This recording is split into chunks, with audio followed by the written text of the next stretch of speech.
the other thing I want to talk about is a possible path for Bernie Sanders. So Bernie Sanders, he has finally conceded Missouri, which was a very close race.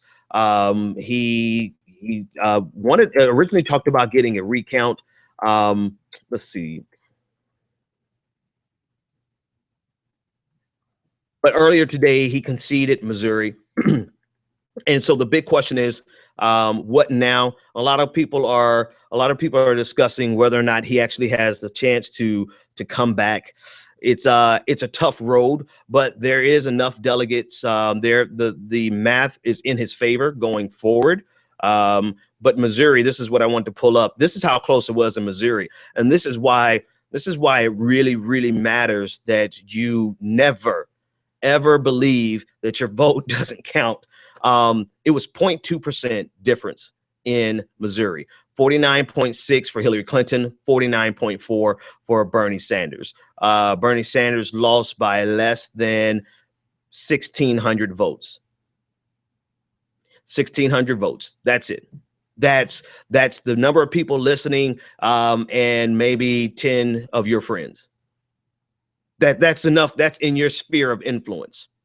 But I digress. That's not the point. The point is, what road does Bernie Sanders have after this? Well, the month of March, the rest of this month actually looks good for Bernie Sanders. And the beginning of April looks very good for Bernie Sanders. Matter of fact, the rest of this looks good for Bernie Sanders. The only problem is that these are all proportionate states, and he's going to have to win by a very big margin.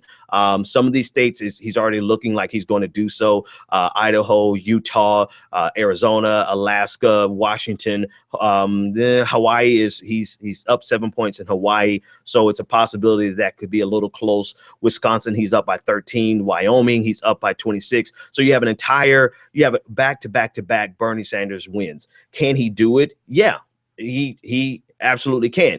But he's going to have to win by very large margins. And this is what we were talking about the other night, is that, we've seen the results of the strategies so far. And I'm not talking about the campaign. I'm talking about you. I'm talking about me. I'm talking about people who are grassroots. We've seen the results of the strategies that we've been using so far. Granted, the landscape in these states is totally different than the states that we just came out of, namely the South, right? It's totally different demographic. And so be it. It is what it is.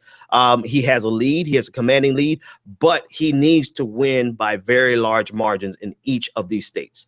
That's just a fact. So if it's a close race in any of these states, it's almost impossible. He cannot win as closely as they had Missouri. It can't be within that margin. He absolutely has to win. So the key takeaway is, in Idaho, in Arizona, in Utah, in Alaska, Washington, Hawaii, all these states where he's up by 15, 20 points, the key takeaway is to not take a single one of them for granted, to not think that any of them are in the bag, to not say, oh, he's up by 21 points here, I don't need a phone bank, I don't need a canvas, no. The key takeaway is, for every single one of these, treat them as if it's the last race that he would ever have, which, I hate to say it like that, but I guess there's some truth. There's some truth to that. You have to. Every single one is a critical race. All right. So according to one New York Times article, he needs to win at least by 16 points in almost every state going forward for the math to actually build up. 16 points. So that's a 58 to 42% margin of victory. And of course, there are some states where he's already in that window. He's already going to nail that if we don't take it for granted and you continue to put boots on the ground. But then there are some other states where it's going to be a close call, particularly California, where there's so many delegates up for grabs. He is going to need to win by a very large margin. And it's going to be a close race. Particularly, let me pull up California here. California, he's up by 1 point.